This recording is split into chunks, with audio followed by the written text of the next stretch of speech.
Hola chicos, ¿cómo están? Bueno, mi nombre es Darío, nos acabamos de conocer o nos conocimos en el webinar abierto.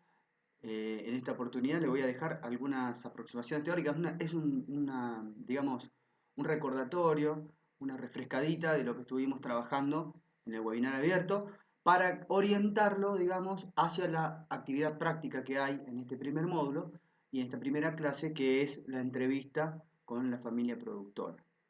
Entonces, lo que le voy a proponer es recuperar las tres variables o los tres, digamos, ejes a partir de los cuales vamos a pensar a la producción familiar, ¿sí? En el sentido de que si nosotros a través de la entrevista recuperamos algunas características, ¿no? de esa familia productora, lo hagamos a partir de estos tres ejes, digamos. Estas variables hay que transformarlas en preguntas para poder después recuperarlo, ¿no? Bien, estas tres variables son la tierra, el capital y el trabajo. ¿Sí? En relación a la tierra, lo que generalmente analizamos, ¿sí? Lo que no implica que haya más variables dentro de la dimensión tierra. La superficie, ¿sí? Entonces, la superficie trabajada es una característica importante que define estructuralmente las características de esa familia productora. La tenencia, ¿sí? Si esa tenencia, esa tierra es propia, es arrendada, por ahí quiere un comodato, una parcería, de qué manera está, digamos, vinculada la familia a la tierra, porque eso va a determinar profundamente cómo se organiza la familia productora en relación al proceso productivo, ¿no?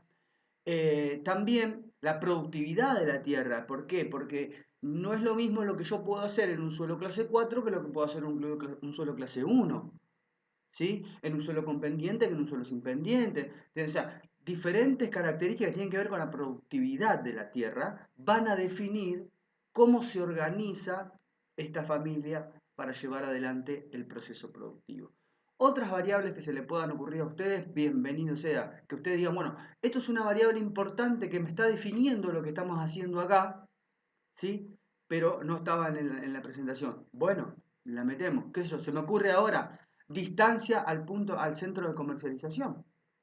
Por ejemplo, si yo tengo 800 kilómetros al centro de comercialización, no es lo mismo que si yo tengo 60 kilómetros. Porque esa distancia es una variable que tiene que ver con la tierra, con la ubicación geográfica y me estaría definiendo en cierto modo qué características toma la empresa familiar. En relación al capital vamos a hacer un pequeño acuerdo. Decimos, bueno, ¿qué es el capital? Bueno, el capital es, por decirlo de alguna manera muy sencilla, aquella cantidad de dinero que yo necesito poner en el proceso productivo. Si yo ese dinero lo tengo en el bolsillo y me lo gasto, ¿sí? No es capital.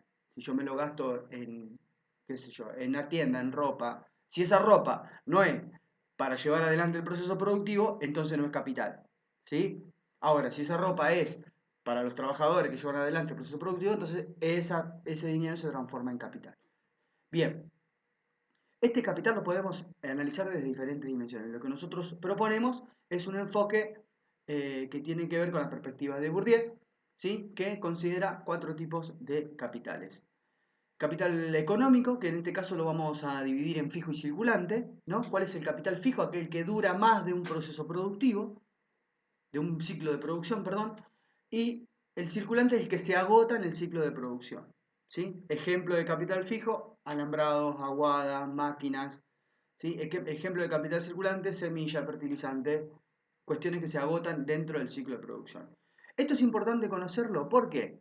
Porque depende la forma de producción de esa familia, ¿sí? ¿Qué es lo que está produciendo? La predominancia de uno u otro, ¿sí? ¿Qué condiciones me pone la predominancia de uno u otro? Bien, si yo tengo una predominancia de capital circulante, ¿sí? Es muy probable que tenga cierto riesgo mayor. ¿Por qué? Porque tengo que amortizar ese capital circulante en el ciclo de producción. En cambio, el capital fijo tiende a amortizarse durante toda su vida útil. Entonces, si bien paga la cuota de amortización anual, ¿sí? El riesgo es menor al tener que, puedo, qué sé yo, este año no cubro la cuota, la cubro el año que viene y no me quedo sin producir. ¿tá? En cambio, el capital circulante generalmente se agota y encima es muy probable que lo haya financiado. Entonces, esa financiación también tiene un costo extra que es el interés. Bueno, si yo no lo amortizo, bueno, son dos cuestiones a analizar físicamente, digamos, analizar dentro de la unidad familiar cuál es la predominancia, cuál es la característica, porque esto me define muchísimo de las características que tiene la empresa familiar. El capital cultural, que es todo aquello que sabe, todo ese saber que hay dentro de la unidad familiar, define el capital cultural. Entonces acá lo dejo libre para que ustedes puedan caracterizarla desde el punto de vista cultural, qué es lo que sabe, dónde tiene su fuerte, dónde lo aprendió, de dónde lo sacó, qué es lo que hizo. ¿Sí? Esto es una cuestión muy importante dentro de la unidad familiar, porque hay un saber dentro de la familia que es muy importante caracterizar. El capital social, que tiene que ver con aquellos vínculos, con aquellas relaciones sociales que establece la unidad familiar, para sostener el ciclo de producción. Entonces, generalmente tiene su comercialización de confianza, la cooperativa, otros productores, otras familias productoras, que de cierto modo, por ejemplo, qué sé yo, ¿por qué no se compra un disco? No, porque el vecino tiene un disco y él me lo presta y yo le presto el cincel. Entonces, a partir de ahí, ninguno de los dos tiene que hacer esa inversión, ¿sí? Y los dos cuentan con ese vínculo. Entonces, eso es un capital, por ejemplo, ¿no? Importante y que sostiene a la empresa. ¿Por qué la sostiene? Porque no tiene que invertir en un disco y porque puede realizar igual las labores. Entonces, son cuestiones que es importante verlo porque son fortalezas dentro de las empresas. Y el capital simbólico tiene que ver con aquel reconocimiento social sobre el resto de los capitales, ¿sí? Bien. Con respecto al trabajo, ¿qué podemos decir? ¿Qué trabajo necesito? Bueno, necesito el trabajo necesario para llevar adelante la unidad familiar, el proceso de producción y principalmente para explotar el capital que tengo. ¿Sí? Siempre el capital y el trabajo van en relación. Ahora después lo vamos a ver más adelante cuál es la combinación, por qué se combinan los tres factores de producción. Bueno, hay una cantidad de trabajo necesaria, ¿sí? Que pueden ser, ustedes después, yo les dejo libre para que lo piensen al valor que va a tomar la variable cantidad, cuántas personas, cuántas horas, cómo lo quieren caracterizar a esta cantidad de trabajo. Está bueno porque eso nos permite pensar el trabajo desde otro lugar. Si ese trabajo es de origen familiar o si ese trabajo es de origen asalariado, ¿sí? Tienen características muy distintas que las vamos a ver con más precisión durante el webinar cerrado, capaz lo vamos a estar trabajando también y también en el webinar abierto lo vimos. La unidad familiar, el trabajo familiar tiene características distintas al trabajo asalariado. Bien, y las formas de contratación, si esa contratación es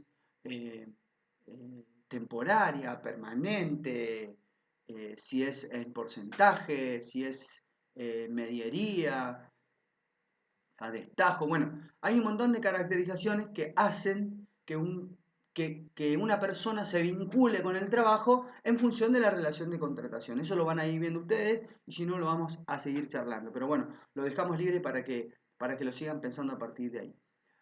Bueno, los dejo acá con esto y en el próximo video vamos a trabajar, vamos a pensar la combinación de los factores de producción.